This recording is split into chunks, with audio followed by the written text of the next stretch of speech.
والسلام على رسول الله وآله وصحبه ومن والاه. أيها الإخوة المسلمون في كل مكان، السلام عليكم ورحمة الله وبركاته. وبعد، أتوجه برسالة اليوم لأهلنا في شام الرباط والجهاد والعزة والعروبة والكرامة، شام الانتفاض على الذل، شام التصدي للظلم والظالمين، شام التضحية والفداء، شام الرفعة والإباء. فأقول لهم: سلام عليكم أيها الأحبة الأبطال، سلام عليكم أيها المجاهدون الآمرون بالمعروف والناهون عن المنكر، سلام عليكم أيها المظلومون المقهورون المعذبون. Good afternoon, everybody. Today, the government of Libya announced the death of Muammar Gaddafi. This marks the end of a long and painful chapter for the people of Libya. You have won your revolution, and now we will be a partner as you forge a future that provides dignity, freedom, and opportunity. خرجوا وشقوا. قولوا له: بل أنت زعيم عصابة المجرمين. قولوا له: لقد مضى عهد الإذلال وولى زمن الخداع. Assad will leave power. Assad is standing in their way. And everyone can speculate about what that would mean for President Assad. But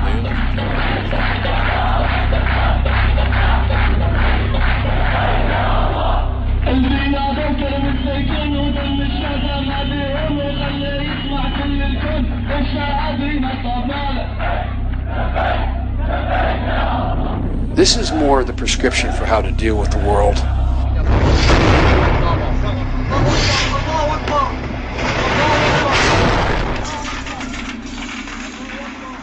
What are the forces at play in the world today? A question that remains unanswered by those entrusted to communicate to us the truth. Yet, we ourselves fall short from attaining it, not for lack of access, but because of an unbroken fear that has obscured our vision. They stand as heroes, but in fact are our destroyers, operating behind the shadows of a grand scheme larger than the destruction they themselves conceive. The goal is imperial domination, and only few have risen against them. The goal is total control in a situation where their own cause is defeating them. The world, stock prices fell like the goal dominoes. Comes from no nation, but an outside force that has taken them hostage. Who their players are, we must know now if we are to defeat them. Yet the question remains: will we do so in time, before it becomes too late for yourselves, for your family, your children, and civilization? This is the true story of Syria.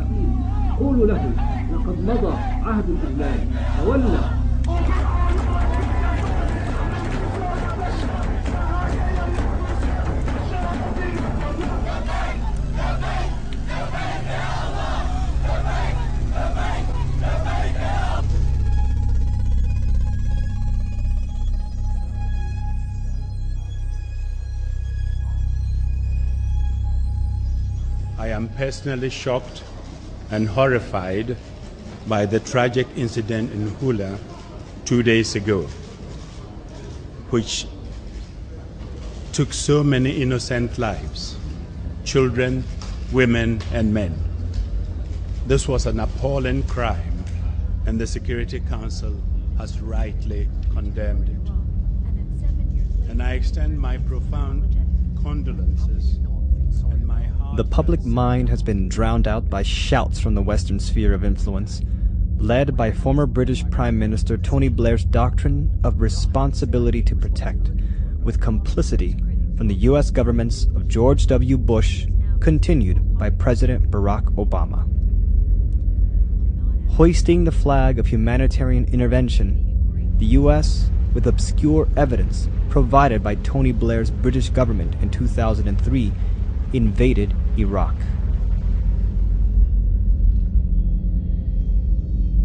Similar allegations for protecting the people of foreign lands brought about the international military involvement in the war in Libya in 2011 and the Kosovo-Serbian fiasco during the late 1990s.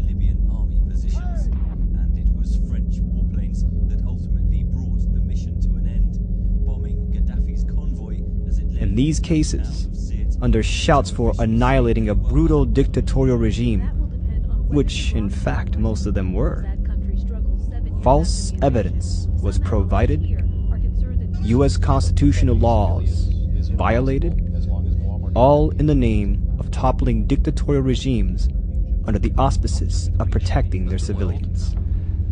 And in the circumstances that we faced then, but I think even if you look back now, it was better to deal with this threat, to deal with it, to remove him from office, and I do genuinely believe that the world is safer as a result. I believe he threatened. It is under this scope by which we are to examine what occurred in Hula, Syria, May 25th, 2012.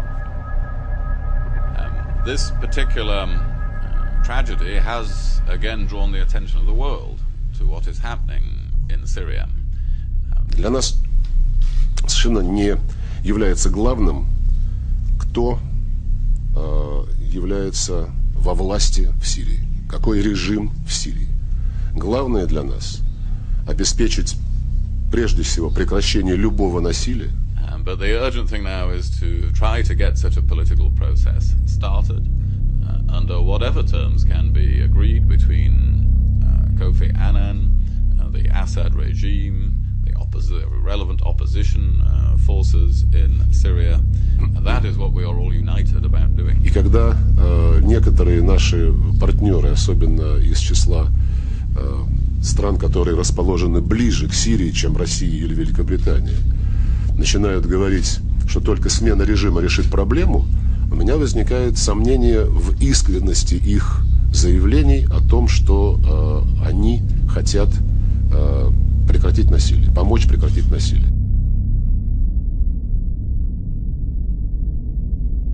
In the wake of the Hula massacre, Russia, the strongest proponents for carrying out Kofi Annan's six-point peace plan since he was appointed UN Arab League peace envoy to Syria in late February, led a crucial battle during the weekend of the massacre to determine with conclusive evidence what had actually happened in the brutal events of May 25th. Russia called an emergency session of the United Nations Security Council 2 days later on a Sunday afternoon. The UNSC received a briefing from Norwegian General Robert Mood, head of the 200-plus UN observer mission deployed into Syria as part of the Annan peace plan, where he told members of the Permanent Security Council, plus a representative from Germany, that the evidence was, quote, murky as to who led the slaughter against civilians in Syria. But despite the general's caution that at the moment no conclusion can be made as to who was at fault, and with the Russians and a UNSC letter stating that an investigation is required, not a second passed from the adjournment of the UNSC closed-door meeting before the French, British, and German envoys raced to the microphones in the press area, concluding for the public Assad was undeniably to blame. Some UN ambassadors went a step further to blame the Syrian government.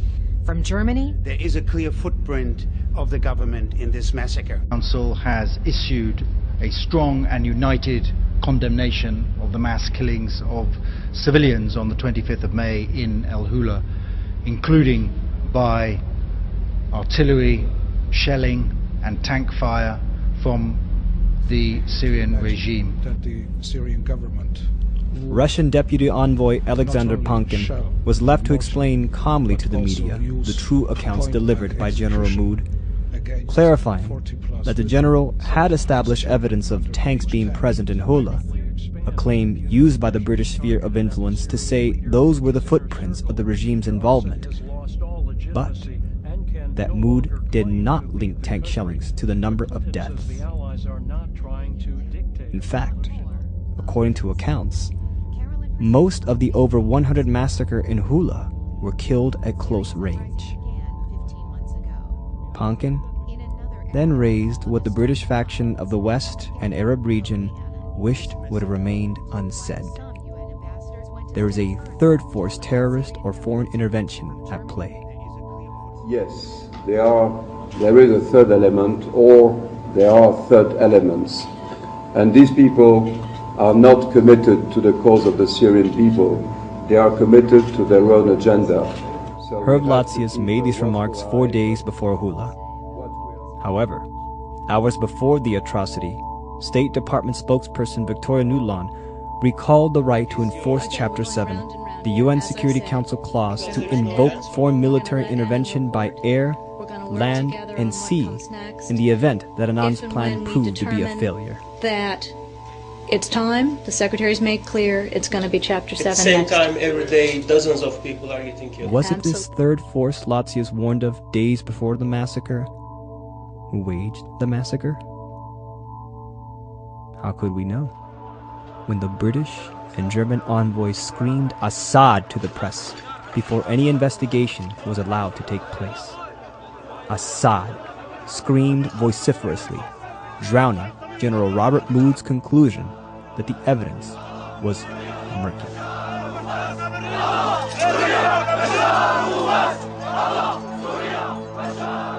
We would do that with our allies, bearing in mind, of course, what can be secured at the UN Security Council and what is practical and effective. So we're not ruling anything out, but a military intervention in Syria, as I've always pointed out, would have to be vastly greater in scale than was the case in Libya. There seems to me to be only one other alternative. Members of the international community are left with the option only of having to consider whether they're prepared to take actions outside of the Annan Plan and the authority of this council. Within 24 hours of Russia's emergency closed-door meeting, a Syrian rebel spokesman proclaimed that the massacre now justified the opposition's right to end their commitment to Annan's ceasefire, playing right into the hands what had been the intent of the British with complicity of the U.S. Obama government before and after the atrocity, an end to Kofi Annan's peace plan. If an investigation would have led to the truth that Bashar al-Assad's regime indeed was to blame for the massacre, no investigation at the time was even allowed to be carried out to discover if it was true. To reaffirm one of the oldest, one of the strongest alliances the world has ever.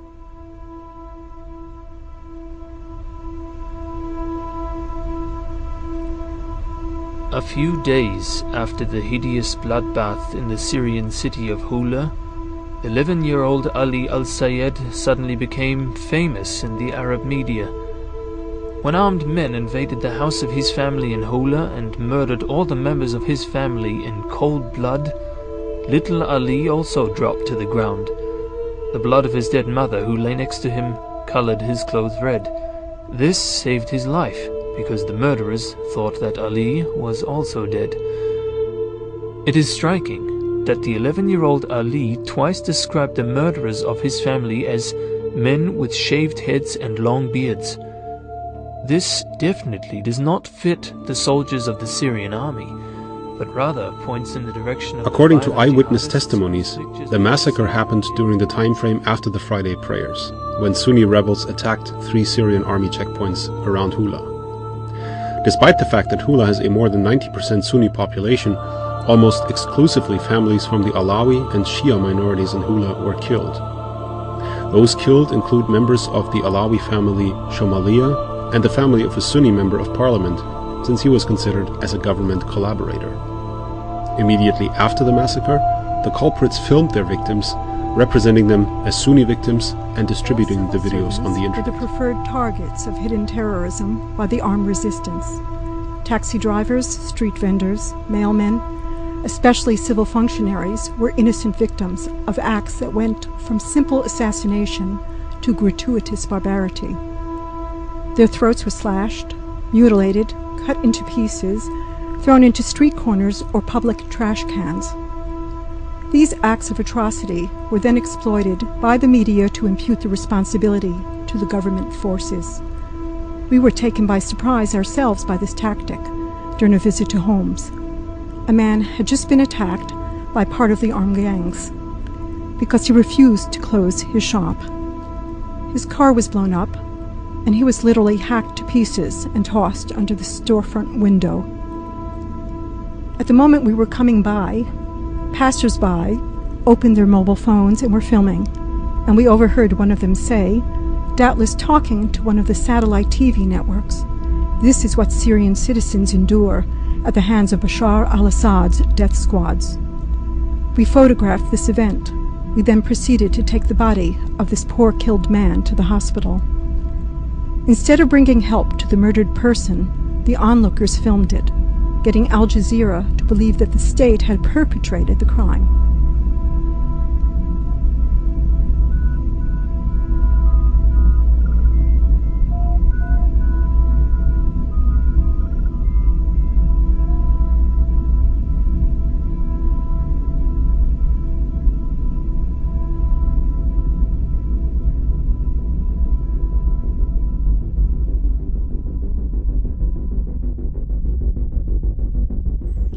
Saudi Arabia and other Persian Gulf monarchies and emirates provide an estimated $500 billion a year to radical Salafi networks, including the various al-Qaeda groupings that are engaged in violent destabilizations, including the ongoing armed rebel operations in Syria.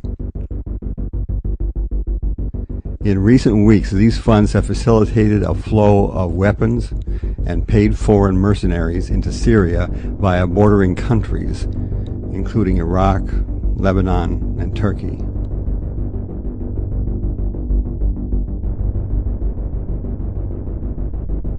The concentration of black market weapons along the Syrian borders is unprecedented. Arms traffickers are becoming millionaires overnight. Saudi Arabia and other Gulf states are bankrolling the recruitment, arming, and deployment of Sunni mercenaries who are being sent into Syria to fight against the Assad government and the Syrian security forces. Experts have little confidence the Arab League and United Nations peace plan initiated by Special Envoy Kofi Annan will actually result in a It was on February 2012 that Kofi Annan was appointed UN Arab League Special Envoy to Syria in an attempt to stop the violence. A month later, his 6-point peace plan was submitted to the United Nations, traveling on the 24th of March to Moscow to secure strong Russian support for the effort. Point 2 of the plan, before any other steps could take place, demanded a ceasefire on the part of both the opposition fighters and the Syrian regime. But Kofi Annan should have been told, you are dealing with a third element, not two.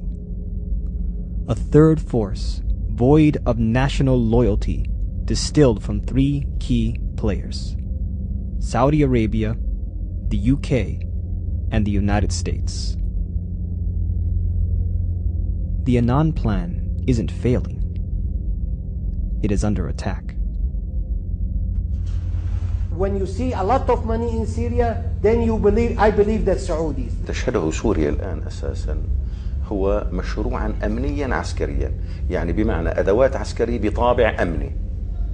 أدوات عسكرية بطابع أمني، يعني كل هذا الطيف الذي تشهده سوريا هو أدوات عسكرية لكنه بطابع أمني استخباراتي. هذا نظام ما بيهمه لا العالم ولا أي شيء، يعني الموضوع أكبر من موضوع النظام.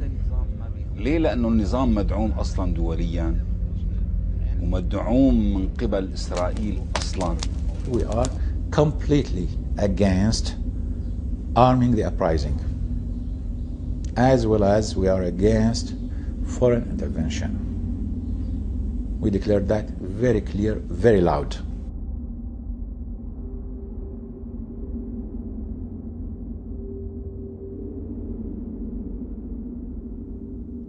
Left unspoken by the British and Obama administration anti-Syrian regime chorus is the fact that their highly praised Gulf partner, the monarchical government of Saudi Arabia, not only has expressed the desire to arm the rebellion, but desire a Libya repeat.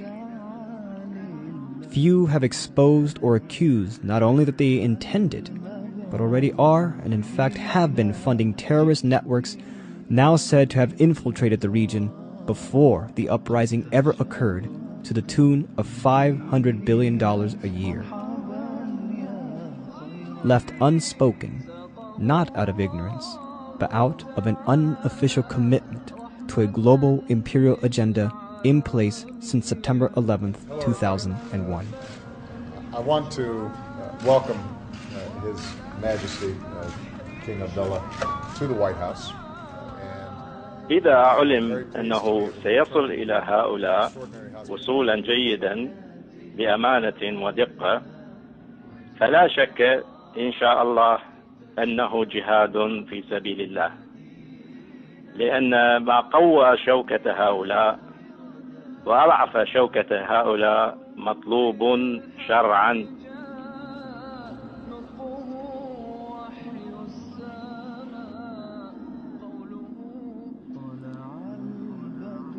During the uprising, Saudi Arabia and the Gulf neighbors said to be hiring mercenaries to operate in Syria have since established refugee camps within Turkey's borders.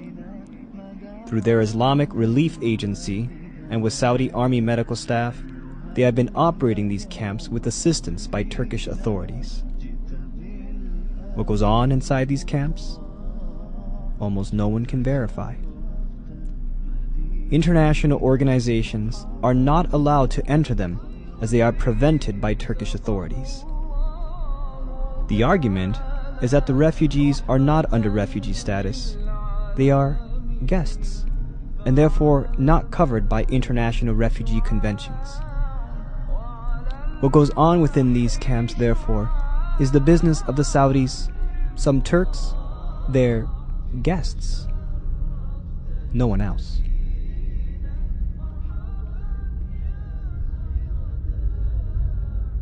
In the same day, the Saudi Arabia's Grand Mufti, Al-Ashik, preached jihad for sake of Allah against the Syrian government.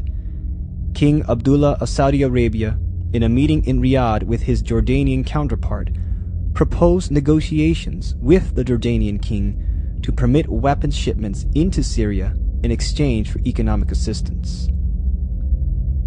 Publicly, the exchange was said not to have been accepted, though a Jordanian official commented that the position was unlikely to remain, saying, "We are a non-interventionist country, but if it becomes force majeure, you have to join." Well, I think that it is pretty clear that the rebels have been receiving arms from abroad, and Syrian television has been showing almost daily shipments of arms being smuggled into Syria via Lebanon, Turkey, and other border crossings.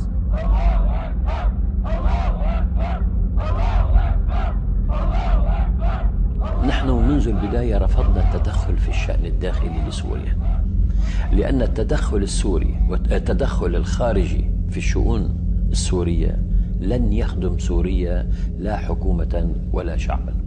التدخل الخارجي سيزيد من تعقيد الأزمة، لذلك قلنا أن الحوار هو الحل الوحيد كمخرج للأزمة السورية. نحن عندما رأينا موقف روسيا كان موقفا حكيما، موقف الصين، لأن فعلا التدخل الخارجي، ولنا أمثلة كثيرة في المنطقة، عندنا أمثلة كثيرة في المنطقة. إلى أين أدى التدخل الخارجي العسكري في شؤون دول؟ هل أدى إلى الاستقرار؟ هل لغاية الآن في أفغانستان بعد مرور أكثر من 10 سنوات هل استتب الاستقرار والأمن في أفغانستان؟ أبدا. لنرى ما يجري في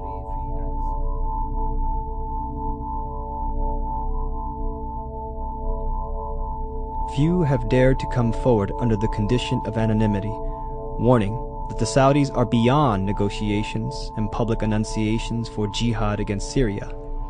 They are, in fact, working behind the shadows they themselves cast to feed the conflict, sabotaging Annan's peace effort.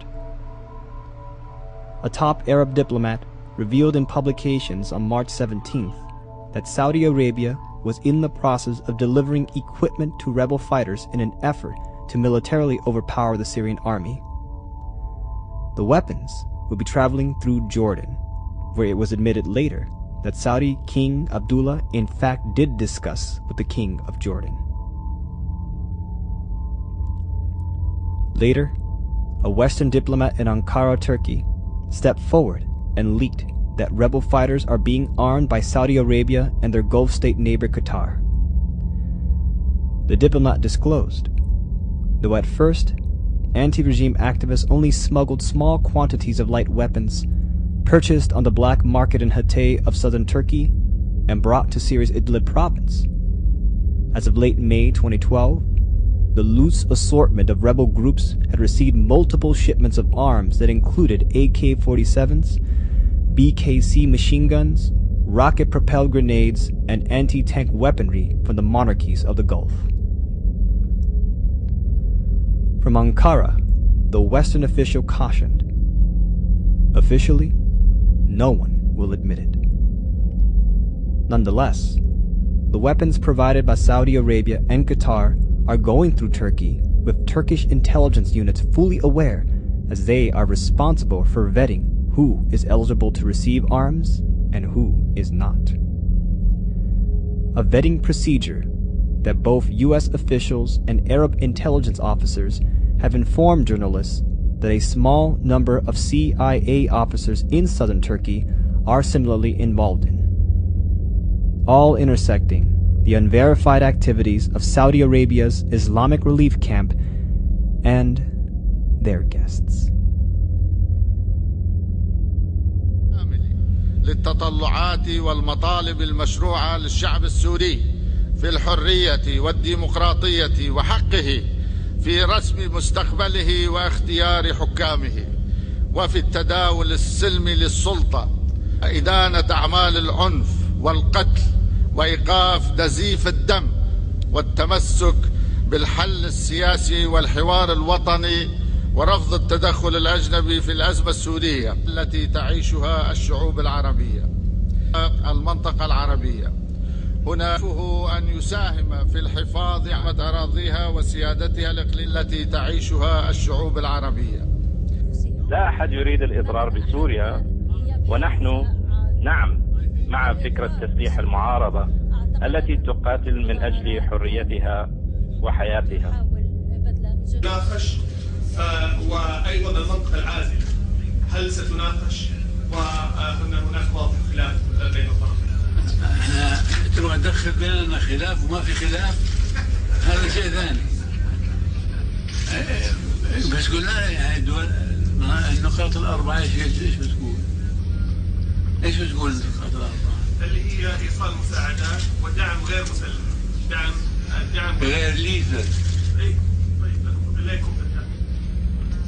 هذا في أنظمتهم ماشي كذا، بس تسليح المعارضة واجب أعتقد، لأنه ما تقدر تدافع عن نفسها إلا بس للأسف. Prince Saud Al Faisal's declared duty was followed with his Qatar partners hosting an announcement by businessmen in the Qatari capital, the creation of a $300 million fund for the rebellion.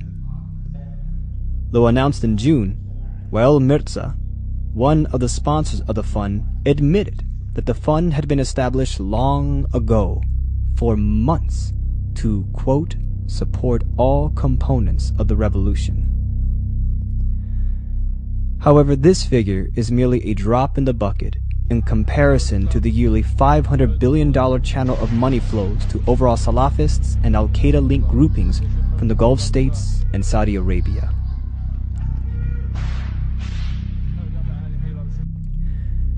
It is within this backdrop that Syrian expert in strategic affairs, Salim Harba, disclosed that the arrests of 700 gunmen in Bab al-Amr in early March were composed of gunmen from the Gulf states, Iraq, Lebanon, with Qatari intelligence agents among them. Salim said these men were stripped of weapons made in Europe, America, and Israel, including Israeli grenades, night binoculars, and communication systems. 60,000 rounds of ammunition were also confiscated in Lebanon around the same period, found hidden within 2 vehicles on board an Italian container ship. Intercepted in the Mediterranean Sea, like the seizure in Bab el-Amr, officials found rocket-propelled grenades and heavy-caliber ammunition. It's time for that regime to move on, and it is time to stop the killing of Syrian citizens by their own government. Permanent members of the Security Council using their veto when people are being murdered, it is just despicable. And I ask, whose side are they on? They are clearly not on the side of the Syrian people.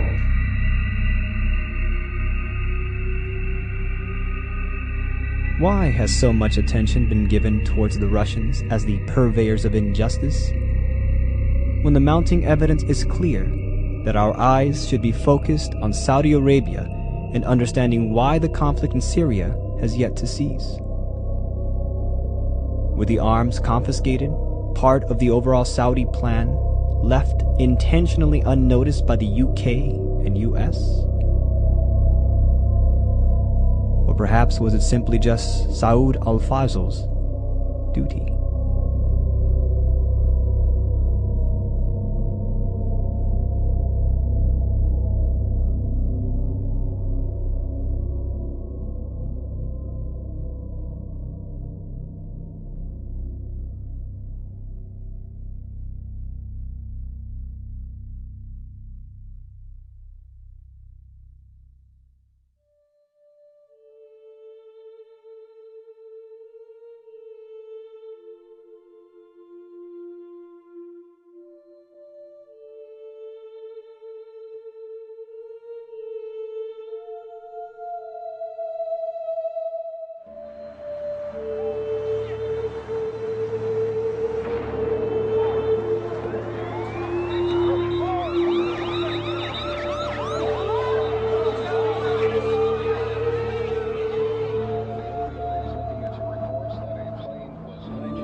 LaRouche Pack editors discovered through announcements made January 14, 2012, in the heat of the Syrian crisis, the British Prime Minister David Cameron met with King Abdullah of Saudi Arabia in a one-day visit to Riyadh. The British Prime Minister's office in Downing Street disclosed that the purpose of the meeting was to discuss the importance of the United Kingdom-Saudi bilateral relationship, agreeing to strengthen cooperation in a range of areas from that already in existence. They also shared concerns about the situation in Syria. Most telling was revealed by former British ambassador to Saudi Arabia, Sir Alan Munro, who told Sky News, "It is very important that David Cameron takes this opportunity to re-establish the sort of mutual confidence at the top level that his predecessors, ever since Margaret Thatcher, have sustained with Saudi Arabia as an important partner." It was then noted that British defense manufacturer BAE Systems has interest in Saudi Arabia, which at the time of the meeting were working to expand a large Typhoon Eurofighter contract with the Saudis. What was revealed was acknowledgement that the nature of the meeting between Cameron and King Abdullah was to sustain a mutual confidence initiated by former British Prime Minister Margaret Thatcher. Shocked, but composed and determined, his Thatcher's initiation was with Saudi Prince Bandar bin Sultan in 1985, the Al Yamama deal involving BAE Systems. Bandar, Thatcher, BAE, all tied to a slush fund deal that intersects and directly traces to the financing of two of the hijackers of September 11th, 2001.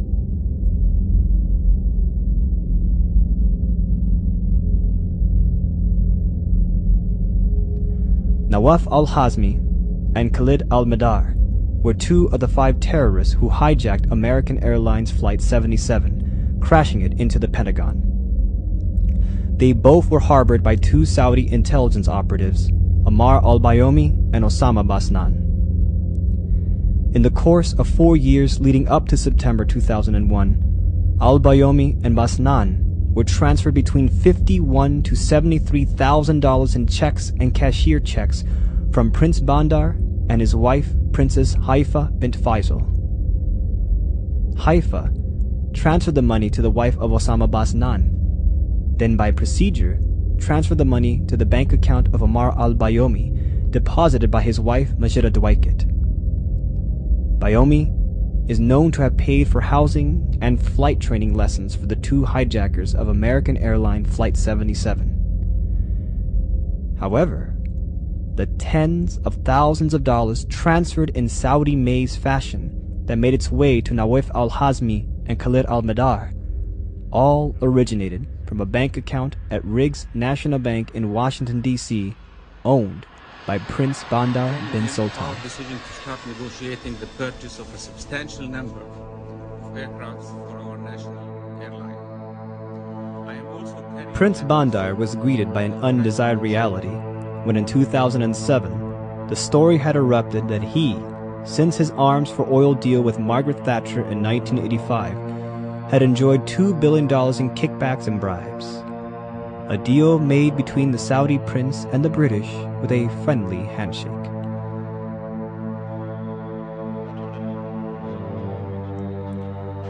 However, the overall Al Yamama deal for BAE weapons in exchange for Saudi oil during the 22-year span between 1985 and 2007 shored up $80 billion to $100 billion that was never accounted for. Money from the Al Yamama deal has been traced to clandestine operations, to arms purchased from Egypt and sent to the beginning stages of Al-Qaeda, the Mujahideen. Tens and thousands of dollars were directly given to 2 of the 9/11 hijackers, whose funds originated in the same bank account of Saudi Prince Bandar, who for 22 years received billions of dollars for brokering the Al Yamama BAE for Saudi oil exchange with British Prime Minister Margaret Thatcher.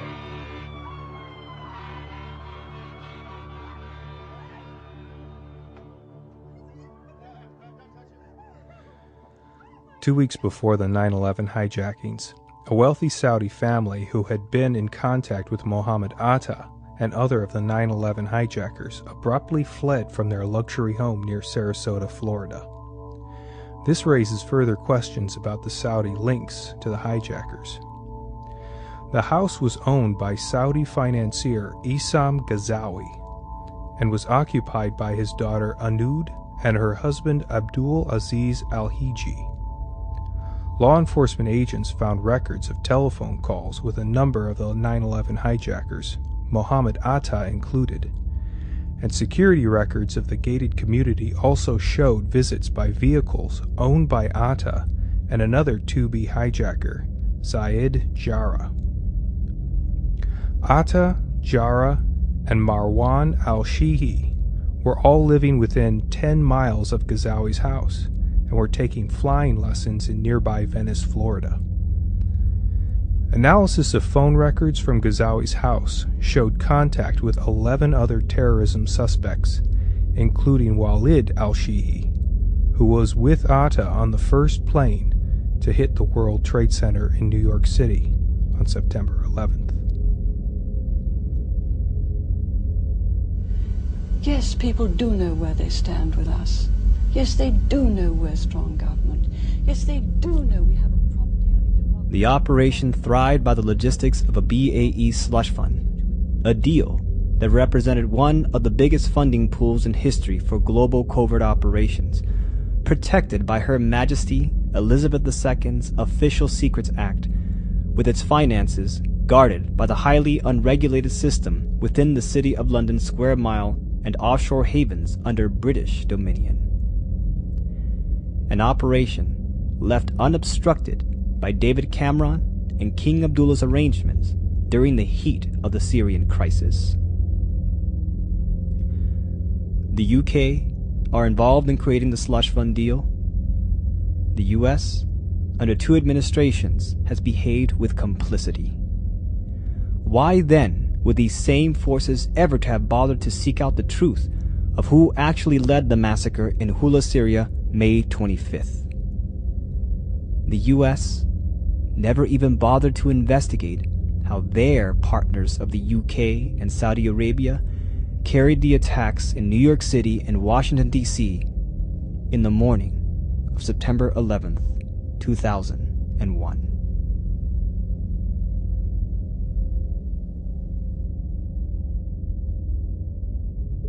يضم مجموعة من اللصوص السراق الذين ينهبون ثروات سوريا وخيراتها بالحديد والنار.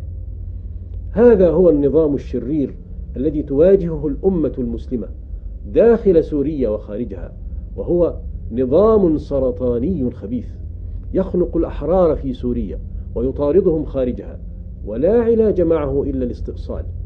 ومن حق أهلنا في سوريا ومن حق الأمة كلها أن تستخدم ما تراه من وسائل لاستئصاله. إذا أردنا الحرية فيجب أن نتحرر من هذا النظام، وإذا أردنا العدالة فيجب أن نقتص من هذا النظام، وإذا أردنا الاستقلال فيجب أن نقف في وجه هذا النظام، وإذا أردنا المقدس فيجب أن نزيح هذا النظام. يا أسود الشام،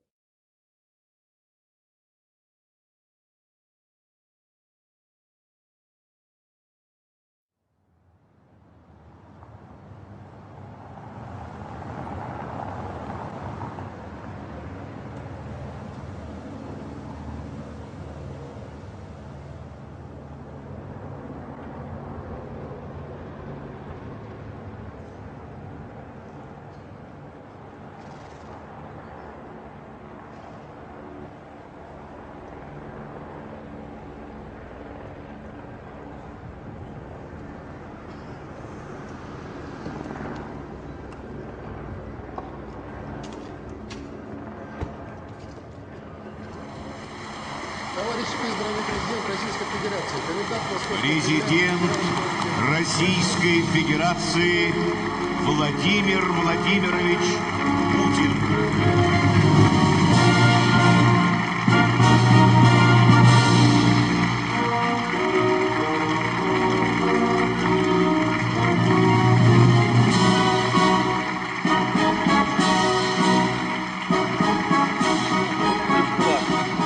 Разгром общего жестокого врага.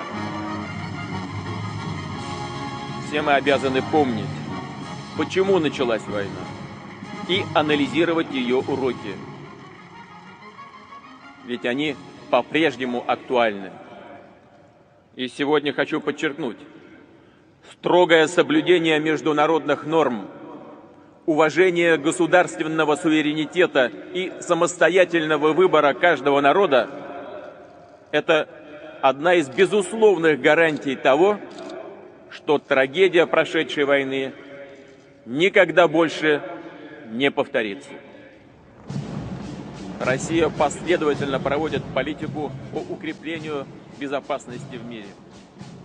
What has stood in the way against the intended outcome of a global Black Ops operation has been the Russians and a minority of patriots within the United States.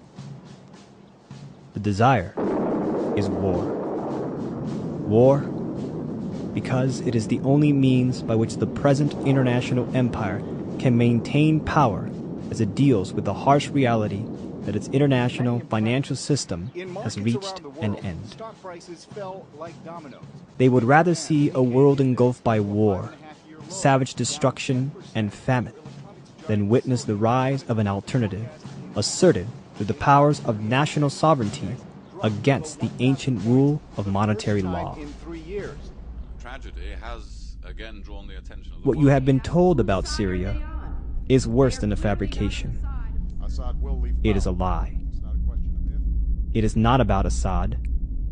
It is not about Syria or simple regime change.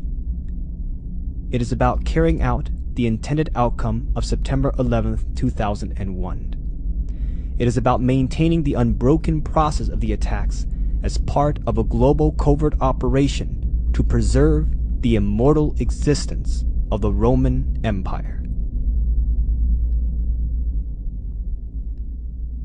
You say, this sounds crazy? You need to grow up.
Similar allegations for protecting the people of foreign lands brought about the international military involvement in the war in Libya in 2011 and the Kosovo-Serbian fiasco during the late 1990s.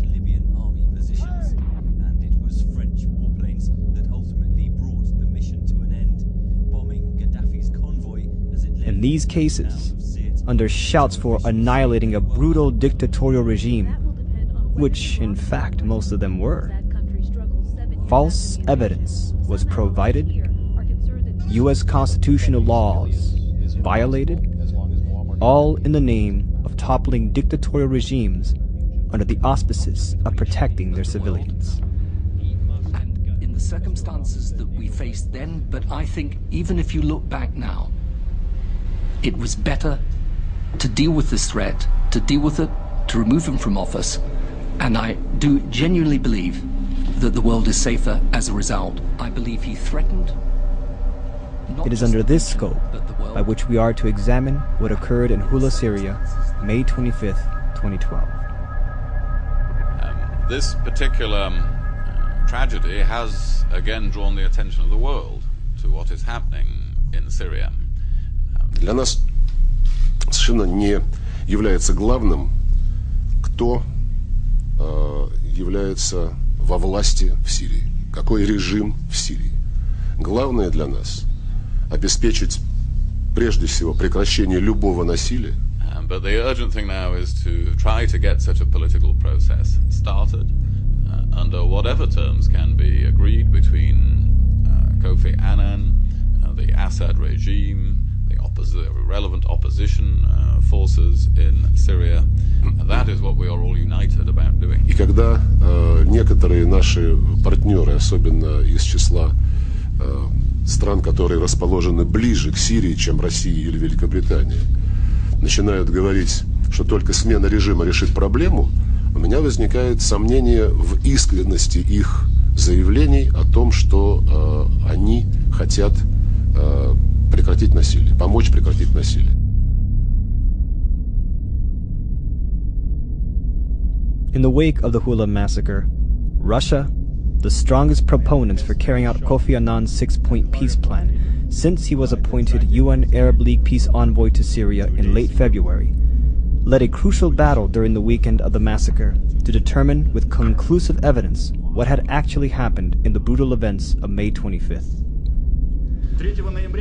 Russia called an emergency session of the United Nations Security Council 2 days later on a Sunday afternoon. The UNSC received a briefing from Norwegian General Robert Mood, head of the 200-plus UN observer mission deployed into Syria as part of the Annan peace plan, where he told members of the Permanent Security Council, plus a representative from Germany, that the evidence was, quote, murky as to who led the slaughter against civilians in Syria.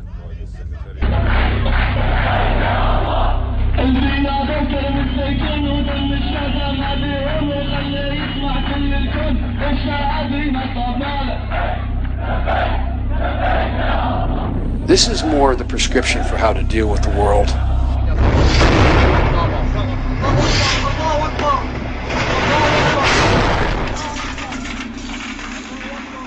What are the forces at play in the world today? A question that remains unanswered by those entrusted to communicate to us the truth. Yet, we ourselves fall short from attaining it, not for lack of access, but because of an unbroken fear that has obscured our vision. They stand as heroes, but in fact are our destroyers, operating behind the shadows of a grand scheme larger than the destruction they themselves conceive. The goal is imperial domination, and only few have risen against them. The goal is total control in a situation where their own cause is defeating them. The world, stock prices fell like the goal dominoes. Comes from no nation, but an outside force that has taken them hostage. Who their players are, we must know now if we are to defeat them. Yet the question remains, will we do so in time, before it becomes too late for yourselves, for your family,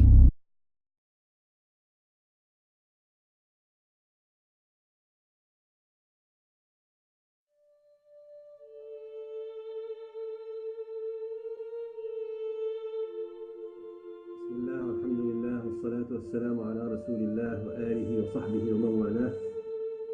أيها الإخوة المسلمون في كل مكان، السلام عليكم ورحمة الله وبركاته وبعد.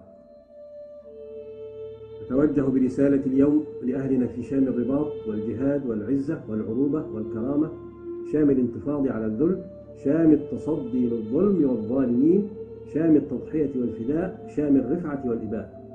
فأقول لهم: سلام عليكم أيها الأحبة الأبطال، سلام عليكم أيها المجاهدون الآمرون بالمعروف والناهون عن المنكر، سلام عليكم أيها المظلومون المقهورون المعذبون. Good afternoon, everybody. Today, the government of Libya announced the death of Muammar Gaddafi. This marks the end of a long and painful chapter for the people of Libya. You have won your revolution, and now we will be a partner as you forge a future that provides dignity, freedom, and opportunity. قولوا له: بل أنت زعيم عصابة المجرمين. قولوا له: لقد مضى عهد الإذلال وولى زمن الخداع. Assad will leave power. Assad is standing in their way. And everyone can speculate about what that would mean for President Assad. But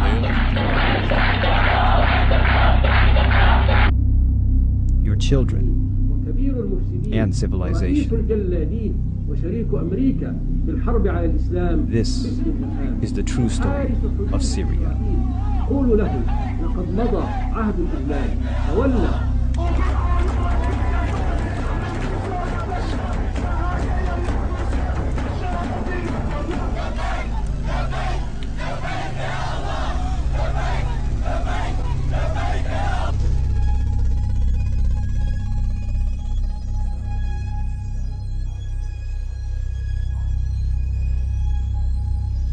I am personally shocked and horrified by the tragic incident in Hula 2 days ago, which took so many innocent lives, children, women, and men.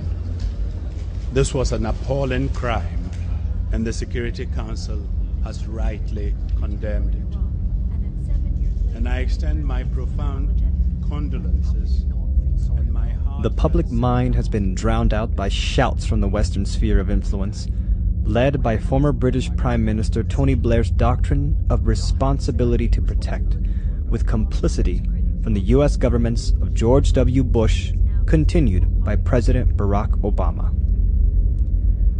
Hoisting the flag of humanitarian intervention, the U.S., with obscure evidence provided by Tony Blair's British government in 2003, invaded Iraq.